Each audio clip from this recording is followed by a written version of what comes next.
안녕하세요. 말씀 묵상의 이광재 목사입니다. 벌써 토요일이 되었습니다. 한 주가 그냥 훅 지나갔습니다.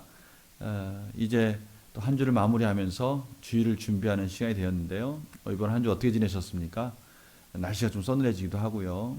그렇지만 또 하나님 은혜 가운데 한 주를 잘 마무리해 가는 것에 대해서는 또 하나님께 감사드려야 되겠죠. 오늘은 이 하나님께서 공동체를 지키기 위해서 이 관계적인 측면에 있어서 주의해야 될 것들을 말씀하고 계십니다. 그 주의해야 될 핵심적인 사항은 바로 정직입니다. 서로의 관계 속에서 정직하게 서로를 대하고 또 혹시나 어떤 악한 일들을 보았을 때는 그것을 증거를 확실하게 검사하고 확인해야 되고 또 그것을 확인해 줄 수 있는 증인들을 또 세워야 되고 그런 것들이 없다면 위증하거나 또는 정직하지 못한 관계로 여러 가지 형제들을 모함하는 경우에는 하나님께서 엄벌에 처하라고 말씀하고 계시는 것입니다. 참 오늘 단어 중에 좋은 우리가 꼭 들어야 될, 행해야 될 그런 좋은 단어들을 하나님께서 사용하시면서 그런 부분들을 말씀하고 계시는데요. 우리 같이 한번 말씀을 보도록 하겠습니다. 제가 기도하고 시작하도록 하겠습니다. 하나님 감사합니다. 오늘 하나님께서 저희들에게 무엇을 말씀하기를 원하시는지 귀를 기울이게 하여 주시옵소서. 하나님 말씀 안에 사는 것이 평화이고 그것이 평강이고 그것이 우리 가운데 복된 일이라는 것을 깨닫게 하여 주셔서 오늘도 말씀에 귀를 기울이게 하여 주시옵시고 하나님께서 깨닫는 은혜를 허락하여 주셔서 성령님의 놀라우신 임재를 경험하게 하여 주시옵소서. 감사드리며 예수님의 이름으로 기도드립니다. 아멘. 제가 오늘 말씀을 읽어드리도록 하겠습니다. 신명기 19장 15절에서 21절 말씀입니다. 사람의 모든 악에 관하여 또한 모든 죄에 관하여는 한 증인으로만 정할 것이 아니요 두 증인의 입으로나 또는 세 증인의 입으로 그 사건을 확정할 것이며 만일 위증하는 자가 있어 어떤 사람이 악을 행하였다고 말하면 그 논쟁하는 쌍방이 같이 하나님 앞에 나아가 그 당시에 제사장과 재판장 앞에 설 것이요 재판장은 자세히 조사하여 그 증인이 거짓 증거하여 그 형제를 거짓으로 모함한 것이 판명되면 그가 그의 형제에게 행하려고 꾀한 그대로 그에게 행하여 너희 중에서 악을 제하라. 그리하면 그 남은 자들이 듣고 두려워하여 다시는 그런 악을 너희 중에서 행하지 아니하리라. 내 눈이 긍휼히 여기지 말라. 생명에는 생명으로, 눈에는 눈으로, 이에는 이로, 손에는 손으로, 발에는 발로이니라. 아멘. 하나님께서 이 악에 관해서 심판할 때 주의해야 될 것들을 말씀하고 계십니다. 증인을 세우되 두세 사람으로 반드시 확정해야 된다라고 말씀하시고요. 혹시 위증하는 자가 있을 수 있으니 쌍방의 의견을 다 들어봐야 되고요. 또 재판장은 자세히 조사해야 되고요. 또 자세히 조사했을 때 그것이 위증한 것이나 모함하는 것으로 판명된다면 그 모든 죄값을 동일하게 긍휼히 여기지 말고 그것으로 갚아라. 그래서 사람들 앞에 모든 공동체 사람들이 그것을 보고 두려워하여 다시는 그런 일들을 행하지 않도록 그렇게 가르치라고 말씀하고 계십니다. 어떻게 이런 일이 가능할까요? 우리 사람 저는 이런 말씀들을 볼 때마다 이 시대가 변하더라도 그 사람들이 사는 모습은 변하지 않는다는 의미에서 말씀은 진리라고 생각합니다. 정말 말씀은 우리에게 시대를 초월하는 하나님의 귀중한 우리들의 교훈이고 또 가르침이고요. 또 바르게 세우는 정말 디모데후서 3장 16절처럼 우리를 교훈하고 책망하고 바르게 하고 의로 교육하기 유익한 그런 정말 너무나 소중한 것인 것 같아요. 지금도 그렇지만 그때도 여전히 누군가를 모함하는 일이 있었고요. 그 모함하기 위해서 두세 사람이 참으로 그것까지 막 같이 모의를 할 때도 있었고요. 이런 것들을 자세히 조사해서 그것이 위증이다. 그것이 자신의 유익을 위해서 남을 모함하는 것이었다고 판명되면 그 사람이 고발하는 그 죄를 그대로 갚아주라는 겁니다. 얼마나 무서운 겁니까? 그 사람이 살인을 했다라고 모함을 하면 그 사람이 죽는 거예요. 이렇게까지 하는 이유는 뭡니까? 그렇죠. 공동체 안에서 누군가를 모함하고 정직하지 못하게 관계를 갖는다는 것이 얼마나 위험한지에 대해서 하나님께서 말씀하고 계시는 것이죠.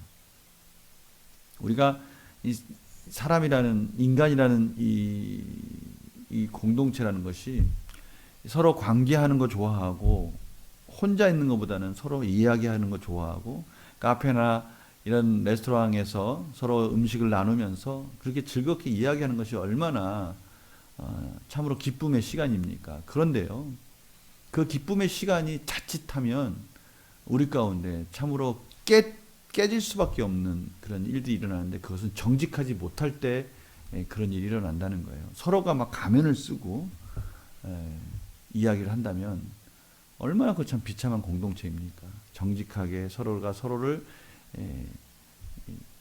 마음에 있는 내용들을 진실하게 나눌 수 있는 공동체가 되었을 때 그 공동체의 교제도 풍성해지고 참으로 기쁨의 공동체가 될 텐데, 서로 나누고 이야기를 많이 하긴 하는데 뭔가 이렇게 편치 않고 뭔가 의심스럽고 이런 만남이라면 참 그 공동체는 유지하기도 어렵지만 그 공동체가 있다는 것 자체가 참 비참한 그런 상황이 될 것입니다.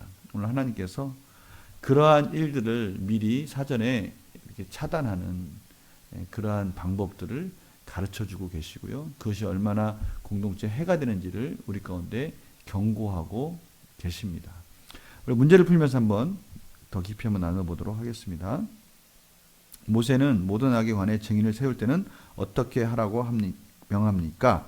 15절에 나와 있죠. 두세 사람이 반드시 그 증인을 해야 되고, 즉 증인의 입으로 그 사건을 확정해야 된다는 것입니다. 왜냐하면 한 사람일 경우는 그 사람이 싫어해서 거짓말을 할 수도 있거든요. 두세 사람이 그것을 확인해 줘야 된다라고 그것을 분명하게 이야기하고 있습니다. 모세는 위증으로 형제를 모함한 자를 어떻게 처벌하라고 합니까? 그대로 그가 고발한 그 죄값을 그대로 처벌하라고 말씀하고 있습니다. 그렇죠. 무섭습니다. 영구와 목사님 질문 더 그걸 구체적으로 이렇게 물어보고 있습니다. 모세는 왜 위증을 통해 형제를 모함한 자에 대해 철저히 처벌하라고 명합니까? 철저히라는 말에 참 놀라운 말이 있지 않습니까? 철저히라는 말 속에는 21절입니다. 내 눈에 긍휼히 여기지 말라. 긍휼이라는 단어는 하나님께서 너무나 우리에게 꼭 필요한, 어떻게 보면 하나님 백성이라면 반드시 그 긍휼히 여기는 마음이 있어야 되는 그런 것들을 하나님께서 강조하고 계시지 않습니까? 이웃에 대해서, 나그네에 대해서, 고아와 과부에 대해서 긍휼히 여겨야 된다라고 말씀하고 계시잖아요. 그런데요, 분명히 이 악에 대해서, 이 죄에 대해서는 단호하게 긍휼히 여기지 말라. 그것들에 대해서는 반드시 그 싹을 잘라버려라 라고 그렇게 말하는 것입니다. 특히 위증하거나 모함하거나 거짓으로 형제를 고소할 때, 악한 일을 하지 않았음에도 불구하고 악한 자로 몰았을 때, 그 악한 자로 모은 그 악한 자를 긍휼히 여기지 말고 반드시 엄벌에 처해라고 말씀하시는 것이죠. 이거 얼마나 이 공동체를 위해서 하나님께서 그 공동체를 사랑하시고 공동체를 지키기 위해서 하나님께서 말씀해 주시는 아주 귀중한 말씀입니까? 우리 가운데 정직하지 못하고 형제를 모함하는 이러한 일들이 있어서는 안 된다는 것이죠. 참 그것들이 우리 공동체 속에서 얼마나 악이 되는지를 다시 한번 경고하고 있는 귀중한 말씀입니다. 이것이 처음에는 그것이 시작은 작을지 모르지만 그 시작이 작을지 모를 수 있는, 어떻게 보면 그것들이 분명하게 판정이 되고 그 싹이 잘라지지 않았을 때 오는 그 공동체의 와해를 하나님은 걱정하고 계시는 것이죠. 이러한 일들이 우리가 고린도 전서 강의를 하면서 같이 보지 않았습니까? 고린도 교회 사도 바울이 가장 안타까워하는 문제는 뭐였습니까? 그렇습니다. 참으로 세상에서 일어나서는 안 될 일들이 교회에서 성적 타락과 여러 가지 도덕적 부패 현상들이 일어나고 있는데, 안타까운 것은 그 현상이 일어나는 것도 안타깝지만 그 현상들에 대해서 사람들이 무뎌졌다는 거예요. 그냥 덮어지는 것에 대해서 걱정하고 염려하고 심히 사도 바울이 고린도 교회 성도들에게 그렇게 해서는 안 된다. 그렇게 해서는 하나님의 공동체가 세워질 수 없다라고 강하게 경고하는 장면을 우리가 만나지 않습니까? 참 우리 교회라는 이 공동체가 여러 가지 특성이 있어요.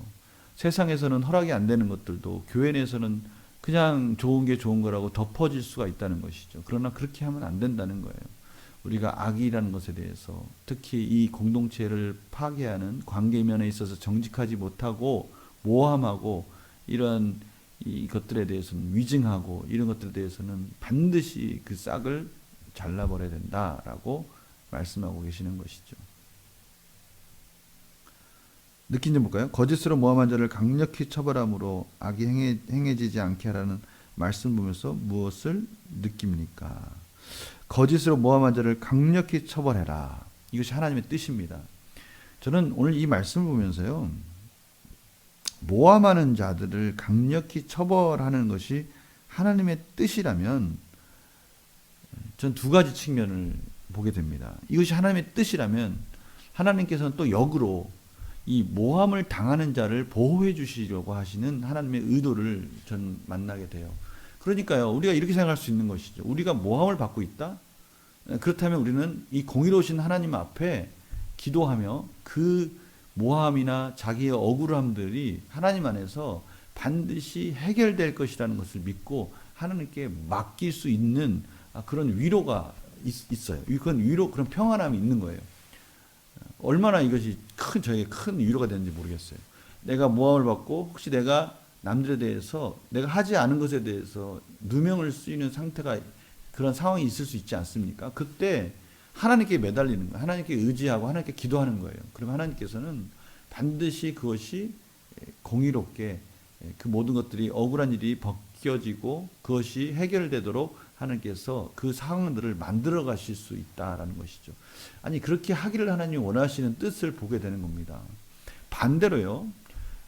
우리가 누군가를 싫어해서 모함하고 그것을 위증하고 그렇게 잠시 잠깐의 유익을 위해서 우리가 그렇게 행했을 때는 하나님이 엄벌에 처하시는 이러한 공의로우신 하나님이라는 것을 나타냄으로 인해서 그것이 잠시 잠깐의 내 유익이 될지 모르겠지만 그것은 반드시 하나님께 심판을 받는다라는 그런 것들을 하나님께서 말씀해 주신다는 면에 있어서는 또 우리에게서는 경계하고 두려워해야 될 하나님의 말씀인 것이죠. 이 두 가지 관점이 우리에게는 반드시 오늘 말씀을 통해서 깨달아지는 것입니다. 그래서 결단과 적용을 할 때도요. 다른 사람을 시기하거나 모함하기 위해 거짓을 말한 적이 있었다면 언제입니까? 회개해야 된다는 것이죠. 나도 모르게 그렇게 할 수 있어요. 우리의 죄성이 나도 모르게 그냥 그 분위기에 휩쓸려 가지고 그렇게 같이 모함할 수 있단 말이죠. 그런 일이 있었지 않습니까? 그런 일, 확인되지 않은 증거들, 확인되지 않은 그런 소문들만 듣고 누군가를 미워하고 모함했다면 그것들은 회개해야 될 제목입니다. 그것은 회개해야 된다는 거예요. 반드시. 하나님이 그것을 싫어하시니까요. 그러나 또 역으로 거짓을 버리고 진실한 마음으로 이웃을 섬기기 위해서 무엇을 견달하겠습니까? 진실한 마음으로 이웃을 섬기고 내가 그렇게 진실되게 살았을 때 또 내가 억울한 일을 당할 수 있잖아요. 그때 또 하나님께서 우리를 보호해 주시는 것이죠. 그리고 우리는 비록 그것이 남들에게 오해를 받을 수 있지만 우리는 늘 진실하고 정직하게 이웃을 섬겨야 된다는 것을 말씀하고 있는 거예요. 남들이 다 아니라고 해도 내가 보기에 이것이 정말 진실한 것이라면 우리는 그것을 하는 거예요. 그렇게 결단을 해야 된다는 겁니다. 남들이 다 에이 뭐 그렇게 신앙생활을 그렇게까지 해? 아니 뭐 그렇게까지 그렇게 요란을 떨어? 그런데요. 하나님 앞에 그렇게 하는 것이 내 앞에 정직한 것이라면 그렇게 하는 겁니다. 결단하는 거예요. 그랬을 때 남들이 모함하고 아이 요란스러워. 저 성도는 왜 저래? 라고 나를 판단할 수 있어요. 그러나 우리는 그런 것에 있어서는 결단해야죠. 왜냐하면 하나님께서 우리를 또 인정해 주실 것이니까요. 하나님께서 우리를 또 보호해 주시고 그 억울함에서 우리를 그 억울한 것들을 풀어주실 것이니까 우리는 그 부분에서 또 결단해야 되는 것입니다. 오늘 이 말씀이 우리에게 참 중요한 말씀이에요. 지금 이 시대에 누구를 모함해서 막 살인으로 막 몰아세우고 막 그렇게 심한 것은 하지 않겠죠. 그러나 우리 안에 있는 이 성도 간의 관계에 있어서 우리는 섣불리 판단하지 말고 또 섣불리 누군가를 선입견을 가지고 정죄하지 말고 정직하고 진실한 속에서 관계를 가질 때 우리의 공동체는 세워질 수 있다는 겁니다. 누군가의 말 한마디, 누군가의 행동 하나를 가지고 그 성도를 잘 알지 못하면서 전체적으로 판단을 하고 서로가 모함을 한다든지 또 서로가 그것을 대해서 판단을 하고 선입견을 가지고 서로가 서로에게 이렇게 그걸 뭐라 그러죠? 서로가 서로를 이렇게 모여서 편을 만든다든지 이러면 안 된다는 겁니다. 우리가 이런 오늘 말씀을 통해서 다시 한번 공동체를 세우기 위해서 진실하고 정직하게 때로는 누군가에 의해서 오해받을지언정 그것이 하나님 앞에 진실하고 정직한 것이라면 그것을 행할 수 있는 용기, 또 누군가는 다 맞다고 하지만 그것이 하나님 앞에 아니라고 했을 땐 용기 있게 아니라고 말할 수 있는 그런 담대함, 이런 것들이 우리에게 필요하다는 것입니다. 교회 안에서 이런 하나님의 정직과 진실한 관계를 통해서 바로 세워져가는 그런 공동체가 되기를 간절히 소망합니다. 우리가 그러기 위해서 우리가 무엇을 결단해야 될지 다시 한번 생각해 보시고요. 우리가 지혜롭게 하나님 은혜 가운데 서로의 이 정직한 관계를 위해서 내가 할 수 있는 일은 무엇인가에 대해서 같이 고민하는 그런 시간이 되었으면 합니다. 제가 기도하겠습니다.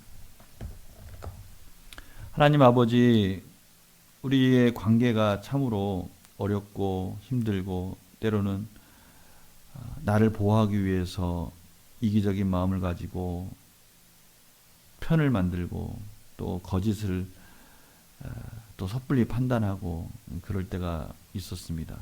하나님 용서하여 주시고 하나님께서 정말 공동체를 세우기 위해서는 정직한 관계 또 그러한 결단하는 마음들이 필요하다고 오늘 말씀하셨는데 우리가 그 마음을 그 말씀을 깊이 깨달아서 우리 삶 속에서 하나님 앞에 정말 정직한 삶을 살게 해 주시고 그것이 관계적인 면에서 열매를 맺어갈 수 있도록 인도하여 주시옵소서.